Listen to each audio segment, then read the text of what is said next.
Well, good afternoon.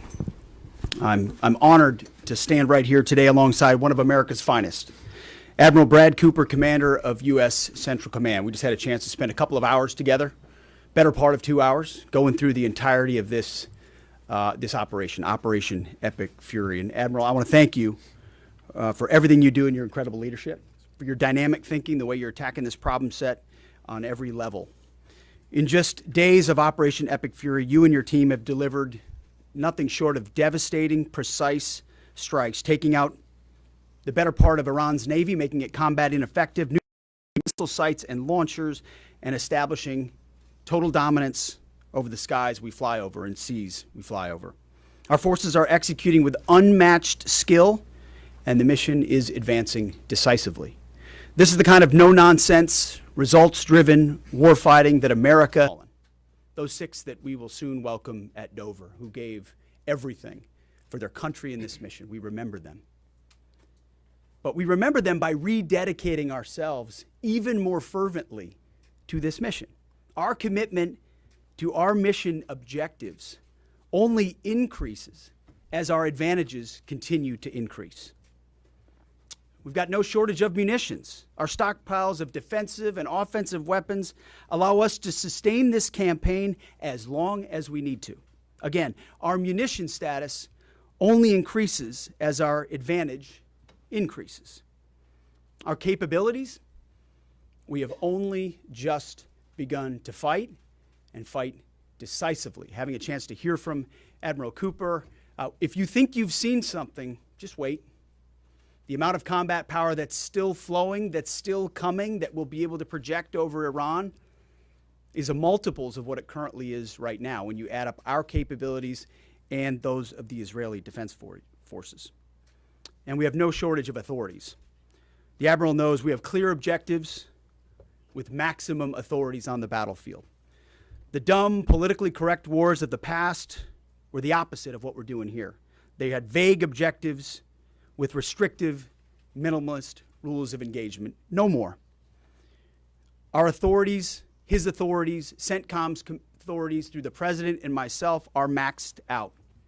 Our capabilities are overwhelming and gathering still, as are those of our Israeli partners. Our munitions are full up, and our will is ironclad, which means our timeline is ours and ours alone to control. As long as it takes to ensure the United States of America achieves these objectives. And as we flow more forces, and as we flow more capabilities, and as our munitions, as we're flying over the top, have even more devastating effects, we set the tempo, we set the timeline, led by the commander on the ground. Our ear is to the ground to listen to Admiral Cooper, what he needs, and what he needs he will get. We are built for this fight, and we are in it to win it. And we have the right commander in the lead. So I'll now hand it over to Admiral Brad Cooper to give you an update right here from CENTCOM. Admiral. Mr. Secretary, first, thank you very much and good afternoon, and welcome to U.S. Central Command Headquarters, America's Warfighting Headquarters. It's great to be here alongside the Secretary and representing the more than 50,000 men and women in uniform currently executing Operation Epic Fury. So, Mr. Secretary, first, thank you very much for your leadership and support and the very clear vision and objectives that you've given us to allow us to use overwhelming force against the Iranian terrorist regime. And thanks to all of you for attending today, and welcome to Tampa. We are now starting our 6th day of a historic mission to eliminate Iran's ability to threaten Americans. We are, if I could channel my inner Navy officer, we are at full speed ahead in executing orders given by leadership in Washington. The President and Secretary Hegseth have been crystal clear in their expectations, and we are at a high level of execution. As described by the Secretary and earlier this week by me, U.S. combat power is building as Iranian combat power declines. Our air dominance allows us to hit Iran's center of gravity with overwhelming power and reach. A couple of examples. In just the last 72 hours, America's bomber force has struck nearly 200 targets deep inside of Iran, including around Tehran. And in just the last hour, U.S. B-2 bombers dropped dozens of 2,000-pound penetrator bombs targeting deeply buried ballistic launchers. Notably, we've also struck Iran's equivalent of Space Command, which degrades their ability to threaten Americans. Then if I just look back over the last 24 hours of the operation compared to where we were at its start, ballistic missile attacks have decreased by 90% since day one. Drone attacks have decreased by 83% since day one. Having said this, we remain vigilant. Our strikes against the Iranian Navy have intensified. You may have heard the president say just a little while ago that we have sunk or destroyed 24 ships. That was true at the moment. We're now up over 30 ships. And in just the last few hours, we hit an Iranian drone carrier ship, roughly the size of a World War II aircraft carrier, and as we speak, it's on fire.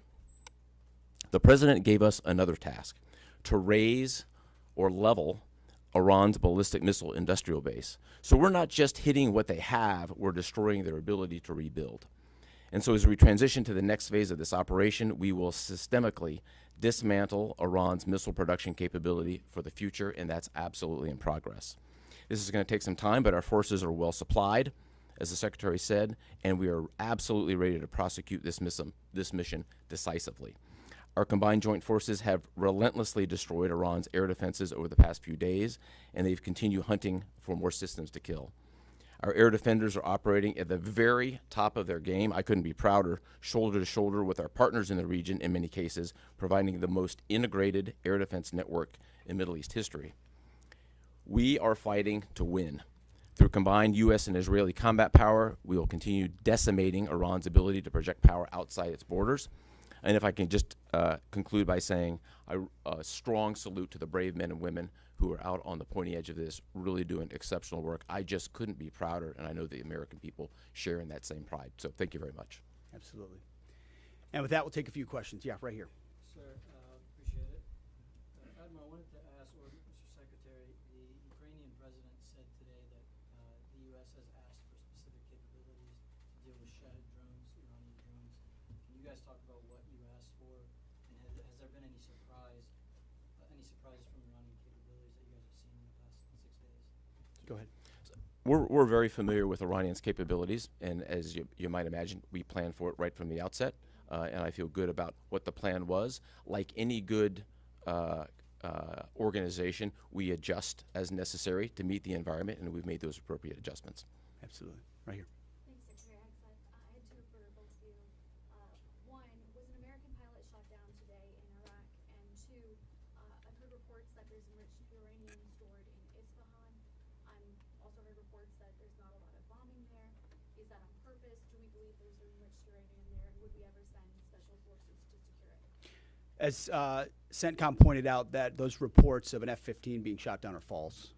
As you can imagine, Iran is doing everything it can to peddle in lies, deception, and inflation of numbers in reality, mostly to propagandize to their own people, right? They've shut down the internet.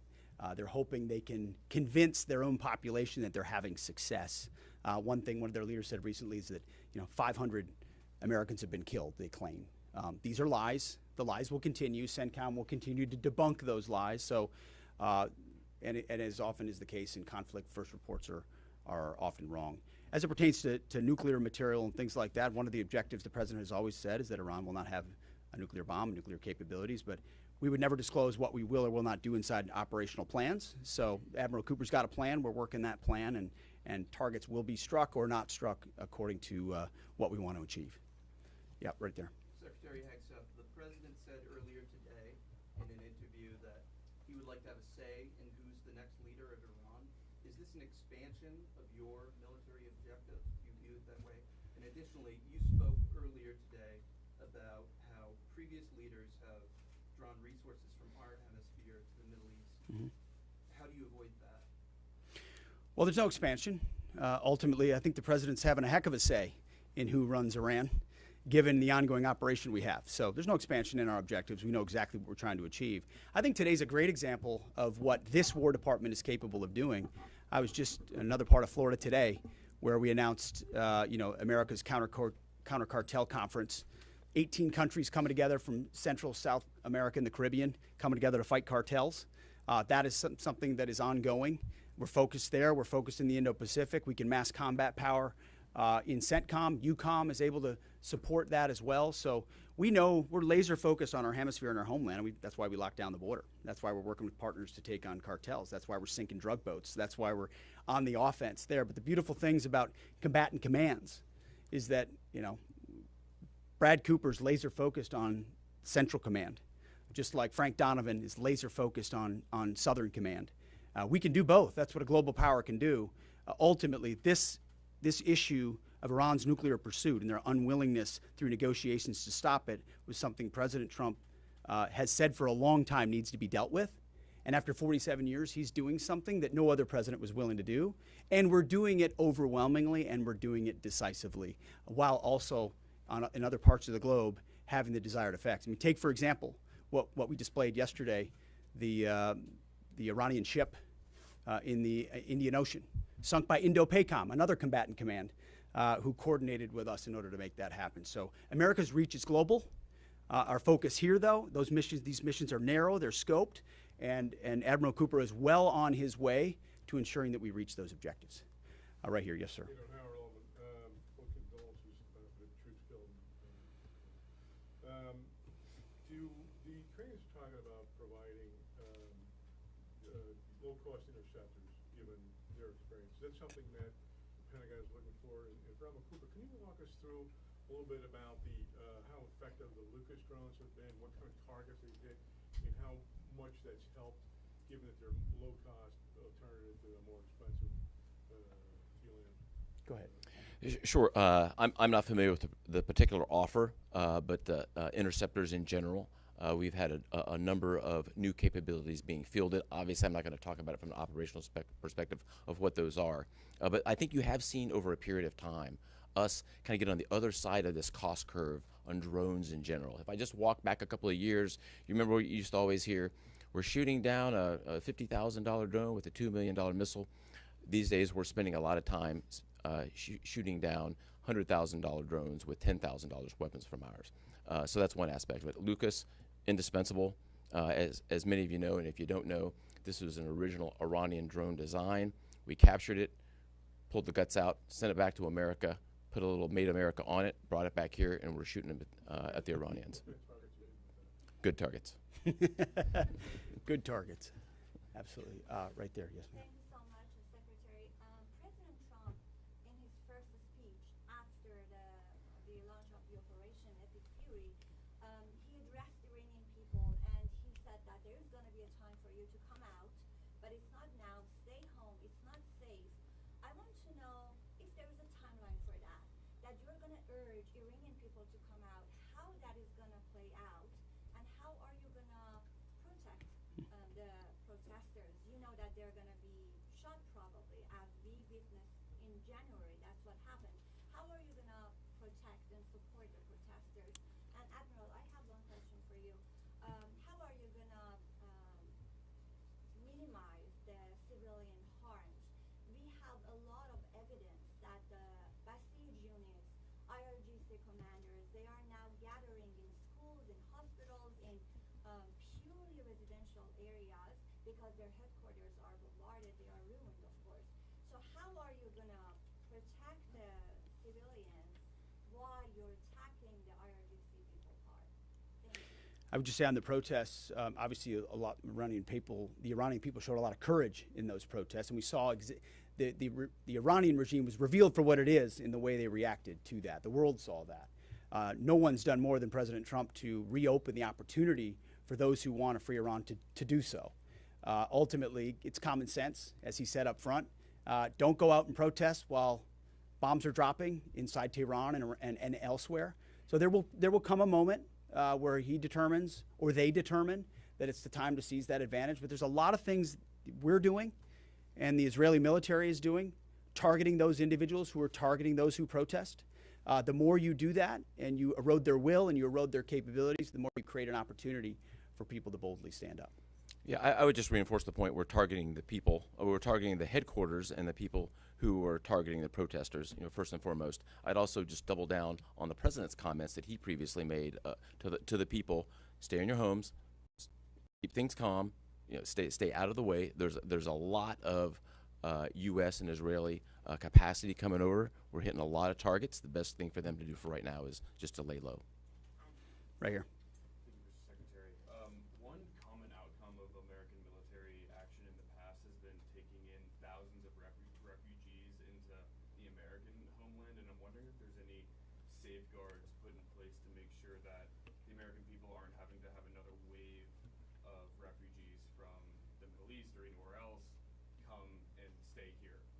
I think it's safe to say there's no plan for a wave of new Middle Eastern refugees to the United States of America. I think, as the president has pointed out for a long time, there are a lot of countries in the region who would be capable of providing that kind of support if need be, but that's certainly not something we're planning on. Yep, back there. Yep. Michael in Washington Times. I wanted to ask, I know, semper convicti is always a truism in the military. Did the British decision to refuse Diego Garcia have any impact on the mission itself? Did you have to adjust, or were you able to just completely, go with the mission without any worries? Well, as the president stated, it was unfortunate that that the Brits didn't, from day one, say, "Hey, go ahead and have access," but we got there. We got there, and that's now part of the way that we're operationalizing bomber runs. And it's part of when we say more to come, it's more fighter squadrons, it's more capabilities, it's more defensive capabilities, and it's more bomber pulses more frequently. The amount of firepower over Iran and over Tehran is about to surge dramatically. And part of it is that we're going to have even more basing. And it's not just the UK. We've had other friends step up, and we're grateful for that. Maybe one more right here. Yeah, the Azeri president earlier today basically authorized his Minister of Defense to begin preparing troops for some type of retaliatory action after the airport strike. Has the Department of War and CENTCOM working on deconflicting with the Azeri if they were to move in or attempt something in retaliation? I'm sure there are plans, and I'll let the Admiral speak to that. But that does allow me to kind of address this idea that the war might be expanding, or there's chaos, and nothing could be further from the truth. If anything, what Iran is doing by targeting allied countries that would otherwise want to stay out of this, they've actually pulled them into the American orbit.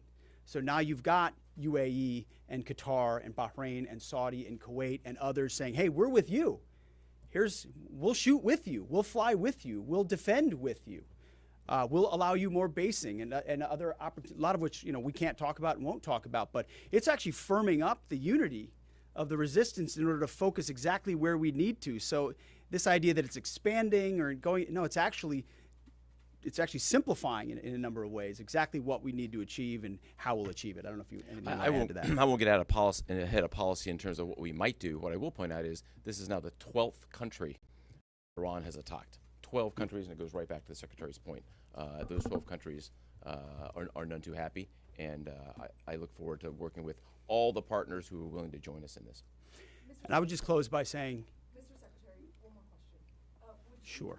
What is your message to Americans who are concerned about security here at home with the change-up that we're going to see at the Department of Homeland Security? Well, I think Kristi Noem did an excellent job over there securing our border and keeping us focused on threats, and the President making a change. We all serve at the pleasure of the President. I'm sure Mark Wayne Mullen will do a fantastic job. He's been a friend of mine for a long time. But Kristi did a great job setting us up for success. So I don't have any concerns about whether or not the homeland will be covered down on. And I'll just end by saying I wish every American could get a chance to see what we see.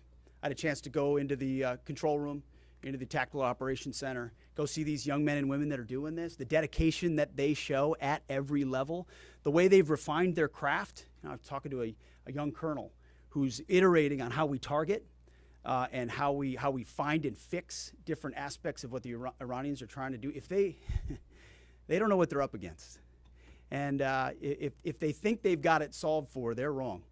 And ultimately, the combination of our ingenuity, the skill, the professionalism, the discipline, and then the sheer weight of the capabilities of the U.S. military, what you're going to see may look routine. It may start to be like, oh, another boat, oh, another launcher, oh, another drone facility. What it takes to do this with the precision that we do is world-class. No one else can do it. And it's world-class Americans. Like the ones I saw here, like the ones that are coming home that we're going to greet home, that are the engine of what makes our country great. And so I'm so grateful for folks like those here at CENTCOM, at Central Command, who are under your command. Thank you for your decisive leadership, and all I'll say to you is what I say to them: keep going, because the President and myself, we have your back. Thank you, Admiral. Appreciate it. Thanks very much. Thank you all. Mr. Secretary, how is this operation going to ensure Iran never gets a nuclear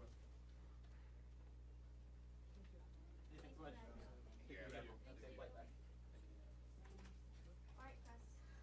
We're out of here.